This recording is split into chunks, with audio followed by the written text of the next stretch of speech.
नमस्कार, अयोध्येस किचनमध्ये तुमचं खूप स्वागत आहे। आज आपण मिरचीची रेसिपी पाहणार आहोत, तर लगेच सुरुवात करूया। अशा स्वच्छ धुवून मिरच्या घेतल्या मी हिरव्या। आता ह्याचे आपण काप करून घेऊया, छोटे छोटे काप करायचे।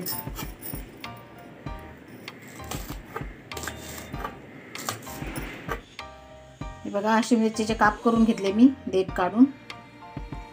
आणि त्याच्यासाठी आपण एक वाटी शेंगदाणे घेतलेत, ते शेंगदाणे भाजून घेऊया।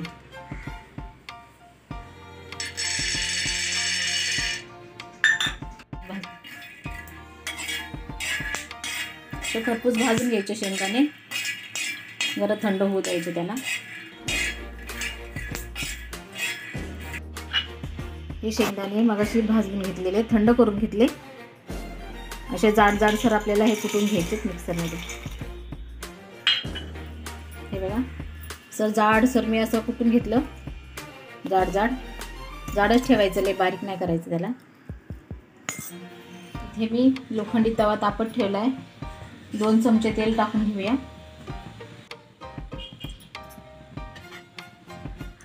सहा 7 पाकळ्या घेऊन मी लसणाचे असे बारीक तुकडे करून घेतले, हे टाकून देऊया आपण, तेलात टाकायचे। आता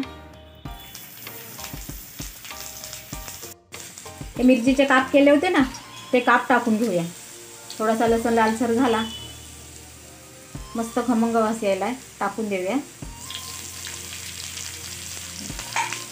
लसूण मस्त तांबूस कलरचा झाला, खमंग वास आला की ह्याच्यात मिरच्या टाकून द्यायच्या। अशा खालीवर करून मिरच्या भाजून घ्यायच्या आपल्याला।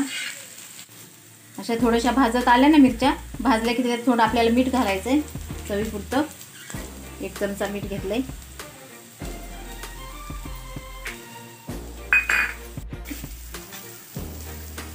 हे शेंगदाण्याचे कुटके करून घेतलेलं ना जाडसर, ते टाकून घेऊया। 1 चमचा दही घेतले मी, ते दही टाकायचं आपल्याला याच्यात।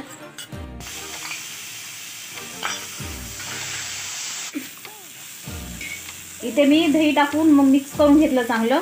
थोडंसं आपल्याला 2 मिनिटं ह्याच्यावरनं ताट झाकून ठेवायचं, आपल्याला पाणी नाही टाकायचं त्याच्यात। असं सुकं मिरचू बनवायचं आपल्याला, झणझणीत असं मिरचू बनवून तयार आहे। हे मिरचू 2-3 दिवस असं वरती राहू शकतं, खराब होत नाही। कधी भाजीचा कंटाळा आला तर हे मिरचू 5 मिनिटात असं छान बनवून होतं, नक्की बनवून बघा। असं काढून घेऊया डिशमध्ये।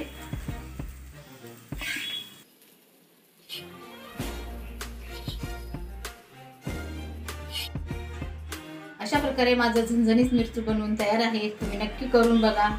आवडल्यास नक्की मला सबस्क्राईब करा। हेल्दी खा, हेल्दी राहा। धन्यवाद।